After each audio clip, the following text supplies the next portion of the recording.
Ilang minuto akong tulala. Napapatingin pa ako sa bintana ng kotse ni Jeric. Naguguluhan ako. Hanggang ngayon, hindi ko pa rin maintindihan kung bakit niya ako hinalikan. Nilingon ko siya at tiningnan. Seryoso lang siyang nagmamaneho. Panay din ang kunot ng kanyang noo sabay buntong hininga. Marahil iniisip niya ang naganap sa amin kanina. Nakakahiya naman kasi ang nangyari sa akin ng dahil kay Albert. Mas lalo akong nainis sa sarili ko. Gusto ko siyang tanungin kung bakit niya yun ginawa. Kung bakit niya ako hinalikan pero wala akong lakas ng loob. I sighed. Sa huli ako pa rin at sumuko sa katahimikan. Sorry na, Jeric. Dapat hindi na ako sumama kay Albert. Sabi ko sa kanya kapag kuwan. Napanguso ako at napayuko na lamang. Alam ko kasing kasalanan ko rin naman. Sinulyapan niya lamang ako at hindi pinansin. Nagpatuloy lamang siya sa pagmamaneho na parang hindi man lang narinig ang aking sinabi. Nakakainis? Mas naiinis ako lalo dahil hindi na mawala-wala sa isip ko ang kanyang halik. Those soft and luscious lips that nibbled my lips a while ago. It brought something unexplainable feelings for me. Direkta itong tumama sa puso ko. Totoong-totoo na ang mga halik mula sa isang taong espesyal sa'yo ay magdadala ng pinakamahiwagang damdamin para sa'yo. May mga tao nga talagang darating sa buhay natin para baguhin ang takbo nito. At para sa akin, si Jeric yun. Pinakirot niya ang puso ko. Pakiramdam niya ay pinapagana niya. Hindi ako makapag-isip na maayos sa tuwing nasa paligid siya. At oo, gusto ko siya. Siguro para sa kanya hindi bagay ang halik. Marahil ito ay isang spur of a moment na bagay. Siguro naawa lang siya sa akin. Ngunit para sa akin, ito ay isang bagay. Isang bagay na maganda na ayaw kong mawala agad. Napaisip ako bigla sa isang realisasyon. Sino ba namang hindi magkakagusto sa kanya? For almost every day that we've spent together, he always told me that ayaw niya akong nakikitang umiiyak, na gusto niya akong makita araw-araw na nakangiti. But I don't want to assume things. Marami ang namamatay sa maling akala. Marami na rin ang lumuha ng dahil doon. Siguro, ganun nga. The thought of it makes my heart ache. Bakit ganun? Bakit parang ayaw kong isipin ang posibilidad? Did I expect something from him? Bukod sa arogante siya at mainiti ng ulo, ay maalalahan din siya. Kahit masungit siya, minsan alam kong mabait siya sa akin sa aking pakiramdam. Mga bagay na wala sa akin. Ipinili ko ang aking ulo at napangiti ako na mapait. Bakit ko ba naiisip ang mga bagay na ito? Ilang minuto pa ang lumipas nang ihinihinto niya ang sasakyan sa labas ng gate ng mansyon. Hindi ko natuloy napansin na nakarating na pala kami dahil sa kaiisip. Tiningnan ko siyang muli. Kalmado na siya sa tingin ko. A while ago, he's pissed. Hinawakan ko ang kamay niyang nakahawak sa steering wheel ng kotse. Napakislot siya. Maging ako ay ganun din. Electricity. Palagi na lamang ganito kapag hahawakan ko siya. Something unusual. Nagkatinginan kami. No one wants to break the silence. Kapag ganito kami ni Jeric, pakiramdam ko safe ako. Nawawala ang lahat ng takot ko. Parang may sarili kaming mundo. Kami ni Jeric. At walang ibang bagay. Inagaw niya sa aking pagkakahawak ang kanyang kamay. He moves closer to me. Hindi ako kumukurap. Gusto ko makita ang lahat ng gagawin niya. Gusto ko makita ang lahat ng reaction niya. He cupped my face again. Tiningnan niya muna ang mga mata ko pababa sa aking mga labi. Napalunok siya ng ilang beses. He was uncertain of what he would do. You should have not go with him. Dapat hindi mo ko tinakot ng ganyan. Mas lalo ko pang tinitigan ang mga mata niya. Sinasabi nito ang maraming emosyon na hindi ko man lang mapangalanan. Pareho kami. Naguguluhan din siya. Sorry na. Wala akong masabi sa kanya, kundi sorry. Galit siya at alam kong pinipigilan niya lang ang sarili. I'm scared when you left with me. I was there. Tinitingnan ko lang na sumakay ka sa kotse niya. Galit ka ba sa akin? Tanong ko sa kanya. Hindi ako galit. Nagsiselos ako. Nagulat ako sa sinabi niya. Binalingan ko siya ng tingin ngunit hindi siya makatingin sa akin ng diretso. I always see his face blush. Why? I whispered. Hindi ko na halos marinig ang sarili kong boses. Tiningnan niya akong muli sabay napailing. Kapag wan, ay titig na titig siya sa akin. Nakakapanghina ang klase ng titig niya. Nakakapanlambot. Nagsiselos ako kasi gusto kita. Napailing ako. Hindi ako makapaniwala sa kanyang sinabi. Napapaluhan na naman ako. How come, Jeric? Would like me more than friends? Impossible. Lumayo ako sa kanya. Naguguluhan ako. Paano at bakit niya ako nagustuhan? But whether I shrug the thought of it, it still gives me some hint of happiness. Pahirap mang paniwalaan pero masaya ako. Napatingin ako sa labas ng bintana ng sasakyan. Kinalma ko ang aking sarili. Ayokong makita niya akong umiiyak. Nagsiselos ako kasi gusto kita. Muli akong lumayo sa kanya. How ironic. May mga bagay talagang kahit gusto mo pero kailangan mong pigilan. Nakakatakot naman kasing umasa. Baka kasi sa huli pinaglalaroan niya lamang ako. Baka sa huli paiiyakin niya lang ako. Kung sinasabi mo lang ito dahil gusto kita, please back off, Jeric. Nanlaki ang mga mata ko. Natutup ko rin ang aking bibig. Mukhang pinahama ko pa ang sarili ko. Look at me. Nilangon ko naman siya.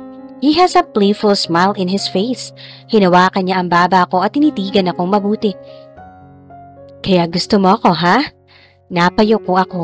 Namumula ang aking pisngi sa hiya. Gusto ko tuloy kutusan ang sarili ko. Minsan, wala rin akong preno kapag nagsasalita. Nahuli tuloy ako sa sarili kong bibig. Hindi mahalaga. Anas ko. Well, it matters to me because I like you too. Seryoso niyang sinabi. Ligawan mo muna ako. Anas ko. What? Kumunot ang kanyang noo para sa akin. Hulaan mo. Hulaan mo ako. Sabi ko sabay bukas ng pinto at takbo palabas. Wala akong pakialam kung wala na akong poise. Hinihingal pa ako pagkatapos kong huminto sa pagtakbo. Hawak ko pa ang tuhod ko at mabilis na sumasagap ng hangin. Nilingon ko kung saan nagpark ng kotse si Jeric.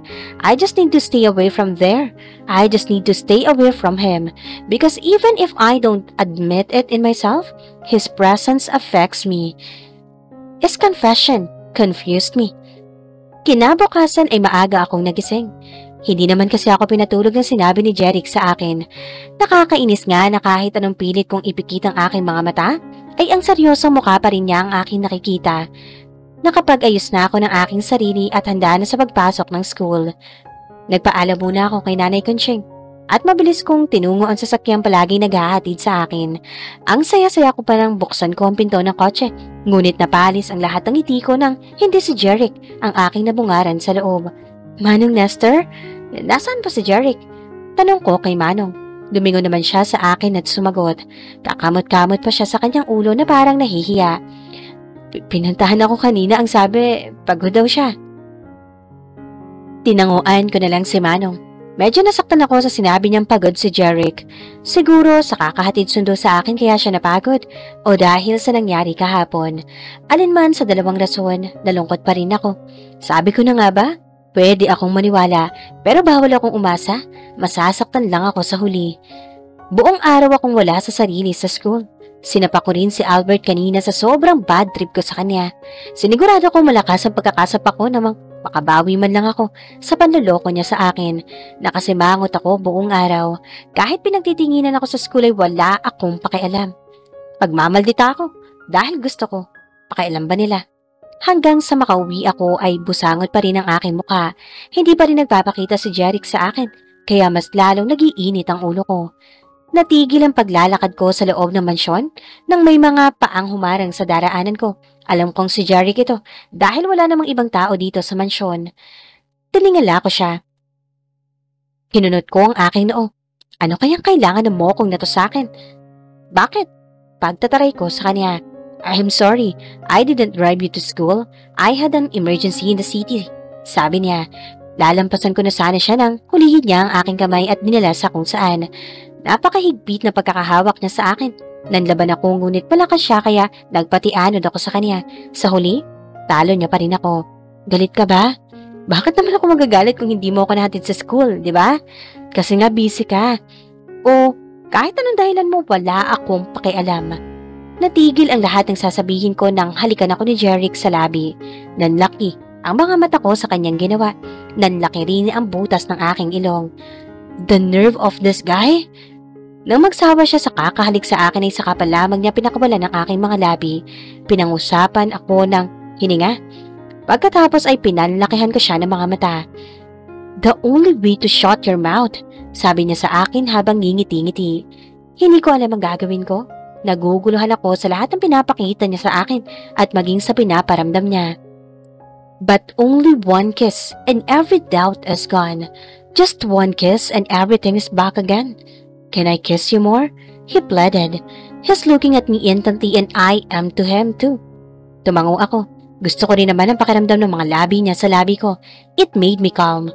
And I don't want to stop this anymore. I don't want to keep this feeling anymore. Bahala na. Napakabilis na mga pangyayari para sa akin. One moment, I don't care about Jeric at all. Naaalala ko pa ng pangalananan ko siyang hambog. Pero ngayon, nagbago na ang lahat. Pagkatapos ng huling beses na nagtampo ako sa kanya, palagi niyang pinaparamdam sa akin na lagi siyang nasa tabi ko. Lagi siyang nandyan kapag kailangan ko siya. Sineryoso din niya masyado ang pagiging driver ko. Serious about courting me. Awkward. Hindi ko kasi alam kung ano dapat kong maramdaman. Natatakot ako na hindi ko maintindihan. Nakakatakot naman kasing sumugal. Nakakatakot magmahal. Paano kapag nasaktan ako? Kaya ko kaya? Paano kapag biro lang pala ito sa kanya? Kakayanin ko kaya? Marami akong tanong. Pero sabi nga ni Nanay Conching, hindi ko malalaman ang sagot kung hindi ko susubukan. Kaya nandito ako ngayon. I said yes to him. Kaming dalawa at parehong nakaupo doon. Tinitingnan namin pareho ang malawak na lupain ng papa niya. Nakahawak siya sa kamay ko at nakahilig naman ako sa kanyang balikat. Marahil kung sino man na makakakita sa amin, ay iisiping may relasyon kami.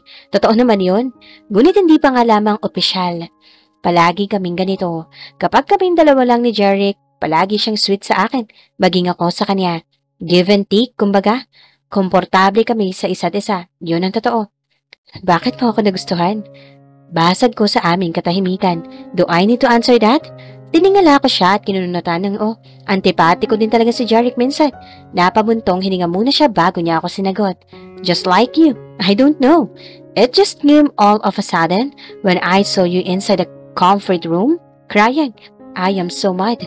That's when I realized I like you for no specific reason. So stop asking. Ngumiti ako. Naaalala ko pa ang pangyayaring yon. That was the same time that I felt someone cared for me. Someone that would make me feel special. Nang dahil sa pangyayaring yon, naging malapit pa kami sa isa't isa. Lagi na kaming magkasama. Kung nasaan siya, nandoon din ako. Kung natatakot ka na masaktan kita, hindi ako magdadal. Because you're so precious to me. Hinawakan pa niya na mahigpit ang aking kamay. Para bang sinasabi niyang magtiwala lang ako sa kanya. Do you promise to take care of my heart? Tanong ko sa kanya. I look at him straight to his eyes. Gusto kong makasiguro bago ako magpasya. Yes, walang kakurap-kurap niyang sagot. We were looking at each other. Para bang doon namin makikita ang kasagutan. Para bang binabasa namin ang nasa puso ng bawat isa. Sa huli, ako pa rin ang unang nagbaba ng tingin. Ako pa rin ang unang umamin. Nakakahalina ang mga mata ni Jeric. Para bang sinasabi nitong hindi niya ako sasaktan. Hindi ako masasaktan. Just don't hurt me, Jeric. I promise, I will not going to hurt you, Lucila. I will never let you cry. Just like that, I believe him. I hope whatever things happen between me and Jeric, it would last. Sana. Tumango ako at ngumiti. Alam kong alam niya na ang gusto kong sabihin. Alam kong alam na niya ang sagot ko. Matagal bago siya nakakilos, tulala lang siyang nakamasid sa akin. At nang tuluyan niya nang naintindihan ang lahat ng gusto kong sabihin, ay umalis siya sa duyan at nagtatatalon sa tuwa. Napapangiti lang ako habang minamasdan siya. Parang bata? Nagulat pa ako. Nang hilahin niya ako pababa at yakapin. Mukhang tuwang-tuwa talaga siya. Yes, sabi niya sa akin. You mean it, right? Tinanguan ko siya. Inilapit niya pa ako sa kanya at niyakap ng mahigpit. Pagkatapos ay naramdaman kong unti-unti siyang kumakalas. Tinitigan niya akong maigi. There are lots of emotions in his eyes. Emotions that only him could name. I felt so much emotions in myself too. Pero isa lang alam ko. Pagmamahal. Nagmamahal ako. Pag-ibig. Mahal ko si Jeric Santillan. At sa pagmamahal na ito, naramdaman ko para sa kanya, handa akong kumuha ng panganib. Handa akong kunin ang aking pagkakataon. Tinitigan niya muna akong mabuti bago ko naramdamang hinawakan niya ang aking baba. He tilted my head high, and he bent down slowly to claim my lips. The kiss was slow and passionate, na para bang isa akong babasaging tasa. Namimihasa na siya, alam ko, dahil kahit hindi ko pa siya sinasagot, ay palagi niya naman akong hinahalikan. Hindi rin ako tumututol magreklamo, dahil alam ko rin naman sa sarili ko na gusto kong hinahalikan niya ako. Ang mga halik niya ay nagpakalma sa sarili kong kaguluhan. Pinaamo ng mga halik niya ang sarili ko. The kiss we shared ended. Una siyang humiwalay sa akin. He smiled, and I smiled back. Alam ko nagkakaintindihan na kami. Alam kong kami na sa mula ngayon. Hawak pa rin niya ang kamay ko nang igiya niya ako paupo sa damuhan. We watch as the sun sets, allowing us to see the darkness. And for me, Jeric was the moon of my darkness. I know. As we hold each other's hand, I just know. Kung meron man sigurong pinaka-boring na oras sa buhay ko, ay ito na ang oras na yon. Nandito lang ako sa sulok ng auditorium, mag-isang tinitingnan ng aking mga kaklase na mukhang enjoy na enjoy. Kanina pa ako nababagot, kanina pa ako naiinis. Bukod sa bored na bored ako ay masama din ang loob ko. I sighed. Jeric promised to be my escort, but he can't. May pupuntahan daw silang importante ng papa niya. Kahit masama ang loob ko ay ayos lang sa akin. Ama niya si Don Federico, kaya dapat lang nasundin niya ito. Ayaw ko rin na magalit ang Don sa kanya. Napapansin ko kasi nitong mga nakaraang araw na palagi na lamang silang nag-aaway. Hindi pa ba magsisimula to? Tanong ko sa sarili. Sabi nila 8:00 daw magsisimula ang lahat, pero pasado 8:00 na at wala pa rin. Filipino time nga naman. Nabuhayan lang ako ng loob ng magsipuntahan na ang lahat sa kani-kanilang linya, kasama ang mga partner nila. Kahit naman ako'y walang partner sa gabing ito, ay nag-ayos pa rin ako. I wore a black knee-length gown, silk-type na fit sa aking katawan. I wore a silver strappy sandals too, at ang buhok ko naman ay kinulot ko sa dulo. Konting pulbos at lip tint lang ang kolorete ko sa mukha. I made sure that I will be beautiful tonight. So beautiful. Dahilan kung bakit na pumasok ako kanina ay pinagtitinginan ako. Bukod kasi sa may lahi ang tatay ko, I am a natural morena. Pinagmasdan ko ulit ang mga kaklase ko sa linya. Isa-isa na silang tinatawag ng aming MC. Patapos na siya sa pagtatawag ng mga pangalan ng maagaw ang atensyon ko sa pamilyar na imahe. Ivy Salazar and Jeric Santillan, sabi ng MC. Hinawakan ni Jeric ang kamay ni Ivy at naglakad sila sa aisle. Lahat ng mata ay nakatutok at nakatingin sa kanila na may paghanga. Mukha silang perpekto. Nanlaki ang ulo ko. Naguguluhan ako. Akala ko may pupuntahan silang importante. Why is he here? So he lied to me? Ang dami kong tanong. All were happy. They participated all the event tonight. Even Jeric and Ivy. Nagsayaw din sila sa kotelyon habang ako nakamasid lang sa kanila. Ni hindi niya man lang ako hinanap. Jeric seemed enjoying the night too, and that breaks me. This is the first time that he lied to me, and it hurts. Masakit dahil para akong timang dito na mag-isa, habang siya may isinasayaw na iba. The night ended. Ivy ended up as the queen of the night. Jeric escorted her to the stage. Hindi niya halos iwan ng babae. Nang mahigip niya ako ng tingin, ay nagulat pa siya. Napakunot ang noo ko. Bakit ganoon ang reaksyon niya na makita ako? Alam naman niyang prom ko to. Kaya nandito ako. Nang sabihin ng MC na tapos na ay nagmamadali akong lumabas. Wala akong pakialam kung may magalit man sa akin. Wala akong pakialam kung nabubunggo ko sila. Lakad, takbo ang ginawa ko para lang makaalis sa lugar na iyon. Galit ako, nagsaselos ako. Kasalanan to lahat ni Jeric. Ang bastos na yon. Malayo-layo na rin ang lalakad ko nang may humintong sasakyan sa tapat ko. Ibinaba nito ang windshield ng kotse at bumungad kaagad sa akin ang mukha ni Jeric. Pasok. Hindi ako sumagot. Tiningnan ko lang siya na parang wala siya sa aking harapan. Makikipagmatigasan din sa kanya kaya kung kinakailangan. I said, get in. Sabi niya sa galit na boses. Napaigtad ako sa ginawa niyang pagsigaw. Hindi ko pa siya nakitang galit. Pero bakit naman siya magagalit sa akin? Di ba ako dapat ang magalit sa kanya? Kahit napipilitan ay sumakay pa rin ako sa loob ng kotse. Hindi kami nagkikibuan. Ni Sulya pa hindi ko siya mapagbigyan. Naiinis ako sa kanya. Nagsaselos ako. Inihinto niya ang kotse sa gilid ng daan. Malayo kami sa school. Gabi na at walang sasakyang dumadaan. I'm sorry. Sabi niya kaagad. Yumuko lang ako. Nakakainis kasi dahil ang bilis kong umiyak kapag siya ang kausap. Sumisinghot-singhot pa ako. Nawawala ang pulse ko dahil sa lalaking to. Dahil, I'm sorry. Please stop crying. Sinungaling ka kasi. Lumapit siya sa akin. Pinagsususunto ko siya sa dibdib. Pilit naman niyang iniilaga ng mga yon kaya mas lalo ako nainis. Alam kong childish ako pero wala akong pakialam. Tumigil din naman ako nang mapagod. Hinayaan niya akong nakahilig sa dibdib niya. Jeric was kissing my temple. Inangat ko ang aking mukha. Napalunok siya ng ilang beses habang titig na titig sa akin. Jeric, and that's it. All his self-control is gone. Jeric is kissing me, and I am kissing him back with the same passion. Tonight, I set aside all my inhibitions and let my feelings rule. Because what matters the most is me and Jeric. What happened between me and Jeric a while ago was magical. I didn't regret anything. Kasi alam ko sa sarili kong mahal ko siya. At sabi nga nila, once you fall in love, you fell hard. Na kahit anong bagay ay kaya mong ibigay para sa iyong minamahal. And I'm not an exception. I gave him everything. Pauwi na kami sa mansyon. Hawak niya ang kamay ko habang nagmamaneho. Mukhang ayaw na nga niyang bitiwan. Habang nagbabiyahe kami ay naikwento niya pa rin sa akin kung bakit siya ang escort ni Ivy.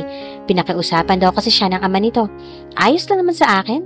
Oo, nagselos ako kanina pero normal lang naman siguro yon. Ako ang jowa eh. Sabat ang aking isip. Are you still sore? Natigil ako sa pag-iisip ng kung ano. Namula ang buong mukha ko sa kanyang sinabi. Tiningnan ko siya na masama. Tawa naman siya ng tawa. I know he's teasing me but this is not the right time. Nahihiya pa rin ako sa katotohanang ginawa namin na bagay na iyon sa loob mismo ng kotse na ito.